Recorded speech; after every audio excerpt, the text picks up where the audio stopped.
வணக்கங்க. கடந்த வீடியோவில் குழந்தைகளது வாழ்வை வெகுவாக பாதிக்கின்ற ஒரு உளவியல் சிக்கலை பற்றி உங்களுக்கு அறிமுகப்படுத்தினேன், தாழ்வு மனம். இந்த வீடியோவிலே அந்த தாழ்வு மனம் குழந்தைகள் வாழ்விலே நுழைவதற்கு எதுவெல்லாம் காரணம் என்பதை உங்களுக்கு பட்டியலிட விரும்புகிறேன். வாங்க வீடியோவுக்கு போகலாம். குழந்தைகள் பிறந்து வளர்ந்த பிறகுதான் அந்த பெற்றோரது பேச்சுக்கள், செயல்களை பார்த்து அந்த குழந்தைகள் தாழ்வு மனத்தை உள்வாங்குகிறார்கள் என்றால் அது தவறு. ஒரு குழந்தை கருவான நாள் தொட்டு அந்த குழந்தை ஒரு பாசிட்டிவான ஏற்றுக்கொள்ளப்படுகின்ற ஒரு உணர்வை பெற்றுக்கொள்ள வேண்டும். தாயின் கருவிலே ஒரு குழந்தை வளர்கின்ற போதே அந்த குழந்தையின் மீது அந்த தாய் வெறுப்பை காண்பித்தாலோ, அல்லது இந்த குழந்தை இப்போ வேண்டாம் ஆனால் கருவுற்று விட்டேனே என்று தயங்குவதாக இருந்தாலோ, இந்த குழந்தை எப்படி அழிக்கலாம் என்று சிந்தித்தாலோ, அந்த உணர்வுகளை எல்லாம் அந்த குழந்தை உள்வாங்கிக் கொள்ளும். ஆக அந்த குழந்தை பிறப்பதற்கு முன்பாகவே நான் தேவையில்லாத ஒரு குழந்தை, இந்த உலகத்தில் நான் பிறந்தாலும் என்னை யாரும் ஏற்றுக்க மாட்டாங்க, அன்பு செய்ய மாட்டாங்க அப்படிங்கிற உணர்வை அந்த குழந்தை கருவில் இருக்கின்ற போதே கற்றுக்கொள்ளுங்க. சில குழந்தைகள் பிறந்த பிறகு இப்போ உள்ள குடும்ப சூழலை பார்த்தால் கணவன் மனைவி இருவரும் வேலைக்கு செல்கின்ற ஒரு சூழல். ஆக பிறந்த உடனே அந்த குழந்தைகளை பாட்டி தாத்தாவிடமோ அல்லது ஆயாக்களிடமோ ஒப்படைத்து விட்டு அவர்கள் வேலைக்கு போகின்ற போது அந்த குழந்தைகளுக்கு இயல்பாக கிடைக்க வேண்டிய தாயுடைய அரவணைப்பும் பாசமும் சிறு வயதிலே தடைபட்டு போகுதுங்க. ஆக அந்த குழந்தை என்னை யாரும் கவனிக்கவில்லை, எனக்கு கிடைக்க வேண்டிய அங்கீகாரம் கிடைக்கவில்லை என்கின்ற உணர்வை உள்வாங்கிக் கொள். தாழ்வு மனதை பெற்றுக்கொள்வதற்கு இன்னொரு முக்கிய காரணம்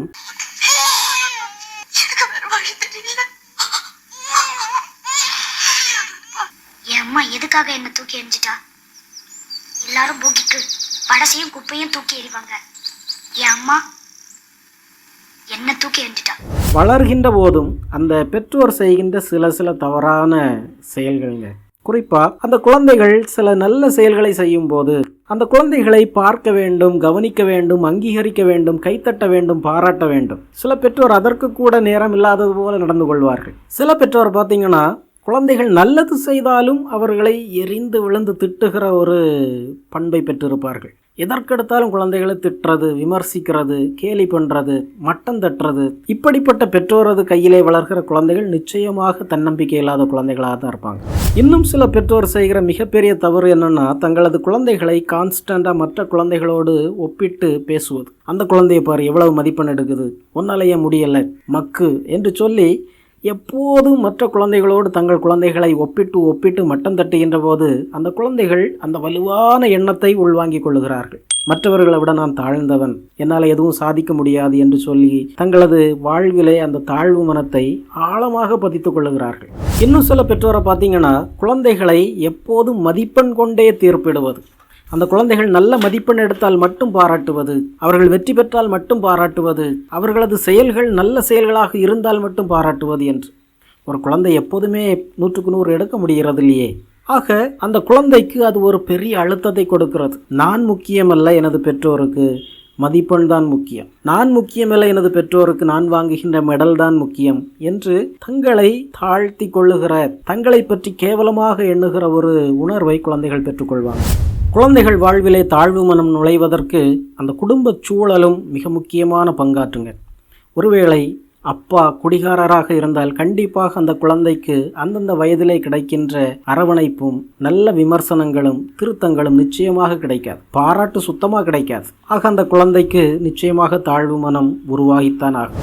இன்னொன்று, அந்த குடும்ப சூழல் ரொம்ப வறுமையாக இருந்தது என்றால் அவர்கள் அடிக்கடி அடுத்தவர்களிடம் கடன் வாங்கி அந்த கடன்காரர்கள் வந்து வீட்டு முன்பாக நின்று அவர்களை திட்டுவது, அவமானப்படுத்துவது என்றால் அந்த குழந்தைகள் அப்படியே ஒரு தாழ்வு மனத்தை உள்வாங்கிடுவாங்க.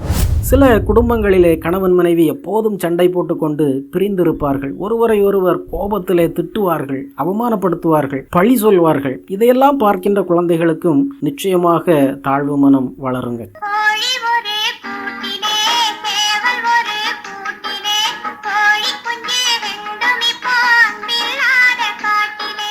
சில குடும்பங்களை பார்த்தீங்கன்னா தெரியாத ஊர்களில் போய் குடியேறுவாங்க, அடிக்கடி வீடுகளை மாற்றுவாங்க. அவர்களது வேலை நிமித்தமாகவோ அல்லது வேறு ஏதாவது குடும்ப சூழல் காரணமாகவோ அடிக்கடி வீடுகளை மாற்றுகின்ற போது அந்த குழந்தைகளுக்கு ஒரு சமூக அந்தஸ்து கிடைப்பதில்லை, அவர்களுக்கு உடனடியாக ஒரு நண்பர் கூட்டத்தை பார்க்க முடிவதில்லை. நிச்சயமாக அந்த குழந்தைகள் தாழ்வு மனத்தை பெற்றுக்கொள்வாங்க.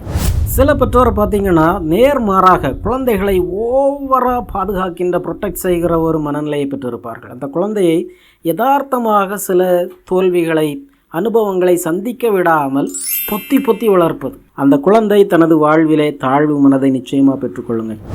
சிறு வயதிலே தாழ்வு மனதை பெற்றுக்கொள்வதற்கு இன்னொரு முக்கிய காரணம் கேலி, கிண்டல், பட்ட பெயர்கள். பெற்றோரும் சில வேளையிலே தங்கள் குழந்தைகளை கேலி செய்கிறார்கள், ஆசிரியர்கள் செய்கிறார்கள், நண்பர்கள் செய்கிறார்கள், பெரியவர்கள் செய்கிறார்கள். இவையெல்லாம் குழந்தைகளது மனதிலே உண்டியலில் விழுந்த காசு போல போய் விழுந்து அந்த குழந்தைகளது மனதிலே தாழ்வு மனதை விதைத்து விடுங்க. பெற்றோர் சில வேளையில் தங்கள் சொந்த குழந்தைகளையே உருவத்தை வைத்து, கலரை வைத்து கிண்டல் செய்வதை பார்த்திருக்கிறோம். ஆசிரியர்கள் படிப்பு கொஞ்சம் குறைவாக இருக்கிற, திறமை குறைவாக இருக்கிற குழந்தைகளை மக்கு, உதவாக்கிற, மாடு மேய்க்க தான் லாய்க்கு என்று சொல்லி முத்திரை குத்துவதை பார்க்கிறோம். ஜாதியை வைத்து, மதத்தை வைத்து, குடும்ப பின்னணியை வைத்து, பெற்றோரது அந்தஸ்தை வைத்து குறை சொல்லுகின்ற, கேலி சொல்லுகின்ற ஒரு பழக்கம் அதிகமாக இருக்குதுங்க. அது நிச்சயமாக குழந்தைகளை பாதிக்கும். இன்னொரு மிக முக்கியமான காரணம், குழந்தைகளுக்கு சிறு வயதிலே கிடைக்கிற சில எதிர்மறையான அனுபவங்கள். பாலியல் தொல்லைகளாக இருக்கலாம், அல்லது திடீரென அதிர்ச்சியாக வாழ்வியல் நடக்கிற சில சம்பவங்களாக இருக்கலாம். குறிப்பாக குழந்தை ஏதாவது தெரியாமல் திருடி இருக்கும், ஆசிரியர் கையும் களவுமாக பிடித்து மற்ற குழந்தைகள் முன்பாக அவனுடைய பேரை வெளிப்படுத்தி தண்டனை கொடுத்து அவமானப்படுத்தி இருப்பார். எப்படி அந்த குழந்தையருடைய மனதில் தன்னை பற்றி எப்படி ஒரு மதிப்பு வளரும்? சில படிப்பிலே திறன் குறைந்த குழந்தைகள், ஸ்லோ லேர்னர்ஸ் என்று சொல்லுகிறோம். பெற்றோர், ஆசிரியர் மாறி மாறி அந்த குழந்தைகளை குற்றம் சாட்டி கேவலப்படுத்தி அந்த குழந்தைகள் எதுக்கும் பயனற்றவர்கள் என்று சொல்லுகின்ற போது அந்த குழந்தைகள் நிச்சயமாக ஒரு தாழ்வு மனதை பெற்றுக்கொள்கிறார்கள்ங்க. அது மட்டுமல்ல, நிறைய எதிர்பார்ப்பு. நீ இத்தனை மதிப்பெண் எடுக்கணும், இத்தனை ரேங்க் எடுக்கணும், இந்த கோர்ஸுக்கு நீ போய் சேரணும், இந்த படிப்பை நீ படிக்கணும் என்று சொல்லி பெற்றோர் அதிகமாக அந்த குழந்தைகளது திறமையை புரிந்து கொள்ளாமல் அழுத்தம் கொடுக்கின்ற போதும் அந்த குழந்தைகளால் அதை எதிர்கொள்ள முடியாமல் என்னால் ஒன்றும் முடிகிறதில்லை என்று சொல்லி சாதாரணமாக இயல்பாக எடுத்து செய்கின்ற வேலைகளை கூட செய்யாமல் எல்லாவற்றிலும் இருந்து பின்ஒதுங்குகின்ற ஒரு சூழலையும் குழந்தைகள் பெற்றுக்கொள்வார்கள். இன்னும் சில குழந்தைகளுக்கு பார்த்தீங்கன்னா உடல் உபாதைகள் ஒன்று விட்டு ஒன்று வந்துக்கிட்டே இருக்கும். காய்ச்சல் இருக்கும், அல்லது தலைவலி இருக்கும், வயிறு வலி வரும், உடல் ஊனங்கள் இருக்கும். அதுவும் சில வேளையிலே ஆசிரியர்களும் பெற்றோரும் அந்த குழந்தைகளது உடல் நலக்குறைவை பெரிதுபடுத்தி, நீ ஒரு சீக்காளி, நான் சம்பாதிக்கிறதெல்லாம் டாக்டருக்கு தானே போகுது, உன் நோய்க்கு தானே போடுறேன் என்று சொல்லி பெற்றோர் வெளிப்படையாக அந்த குழந்தைகளை குற்றம் சாட்டுகின்ற போது அந்த குழந்தைகள் தன் மதிப்பை சுத்தமாக இழந்துருவாங்க. இன்னொரு மிக முக்கியமான காரணம், இந்த டிஜிட்டல் உலகிலே அதிகமாக குழந்தைகள் விளம்பரங்களை பார்க்கிறார்கள். ஆக விளம்பரத்திலே காட்டப்படுகிற குழந்தைகள் நமது குழந்தைகளை விட புஸ்திப்பாக, நல்ல கலராக, இன்டெலிஜென்டாக காட்டப்படுகிறார்கள். ஆக இந்த குழந்தைகள் அந்த குழந்தைகளோடு தங்களை கம்பேர் செய்து சோர்ந்து போகிறார்கள். சில வேளையில் டிவி சேனலை திறந்தாலே போட்டிகள் தான்.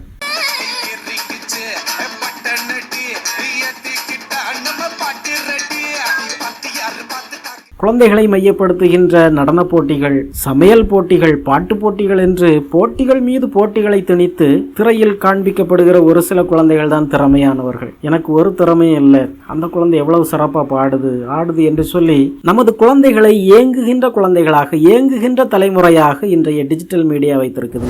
இன்னும் சில குடும்பங்களிலே அதிக மத நம்பிக்கை உள்ள பெற்றோர் குழந்தைகளை சின்ன சின்ன தவறுக்கும் குற்றம் சாட்டுகின்ற போது, சாமி உன் கண்ணை குத்திடும், நீ ரொம்ப பொய் பேசுற, யுவர் பேட் பாய், நீ ரொம்ப பாவம் செய்யற, கடவுள் உன்னை தண்டிப்பாரு, நரகத்துல போட்டுருவாரு, இப்படிலாம் இருக்காத என்று சொல்லி குழந்தைகளை மிரட்டுகின்ற போது, வணக்கம் போல் நீங்க மன்னிச்சிருங்க சார், பரம மண்டலத்தில் இருக்கும் பரமபிதாவை தெரிந்தும் தெரியாமலும் அறிந்தும் அறியாமல் நான் செய்த சகல பாவங்கள். குழந்தைகளால் தவறு செய்யாமலும் இருக்க முடியறதில்லை. ஆனா சின்ன சின்ன தவறுகளையும் நீங்கள் இவ்வளவு பெரிதாக்கி பூதகரமாக்கி அந்த குழந்தைகளை பயமுறுத்துகிற போது, என்னால் நல்லவனாக இருக்க முடிகிறதில்லை, என்னால் நல்லது செய்ய முடிகிறதில்லை என்று சொல்லி குழந்தைகள் சோர்ந்து போகிறார்கள், தங்களது சுயமதிப்பை இழந்து விடுகிறார்கள். ஆக நான் இப்போது பட்டியலிட்ட காரணங்கள் மிக குறைவுங்க. இன்னும் இதையொட்டி ஏராளமான காரணங்கள் இருக்கின்றன. எப்படி நமது குழந்தைகள் வாழ்விலே தாழ்வு மனம் நுழைகிறது என்பதற்கு எந்தவித காரணமும் இல்லாமல் கூட சில வேளையிலே குழந்தைகள் தாழ்வு மனத்தை உள்வாங்கிக் கொள்கிறார்கள். நன்றாக பாராட்டுகிற, உற்சாகப்படுத்துகிற பெற்றோர், ஆசிரியர்கள் இருந்தாலும் கூட சில குழந்தைகள் இந்த தாழ்வு மனத்தை உள்வாங்கிக் கொள்கிறார்கள். அது எப்படி என்று நமக்கு விளக்க தெரிவதில்லை. ஆனால் குழந்தைகள் வாழ்விலே இந்த தாழ்வு மனம் நுழைந்து விட்டது என்றால் அது ஒரு மிகப்பெரிய ஆபத்தை குழந்தைகள் வாழ்விலே கொண்டு வருகிறது. குழந்தைகள் தாங்களாக எதுவும் சிந்தித்து முடிவெடுக்க முடிவதில்லை, நம்பிக்கையோடு சில செயல்களை, பொறுப்புகளை எடுத்து செய்ய முடிவதில்லை, சமூகத்திலிருந்து, குடும்பத்திலிருந்து பின்வதுங்க ஆரம்பித்து விடுகிறார்கள். இது மிகப்பெரிய ஆபத்து. ஆக அன்பான பெற்றோரை, நமது குழந்தைகள் வாழ்விலிருந்து தாழ்வு மனதை நீக்கி அவர்களது வாழ்விலை சுயமரியாதையை, சுயமதிப்பை வளர்த்தெடுக்க வேண்டியது ஒவ்வொரு பெற்றோருடைய கடமை. அதை எப்படி செய்யலாம் என்பதை அடுத்த வீடியோவில் உங்களுக்கு சொல்லித் தருகிறேன். நன்றி.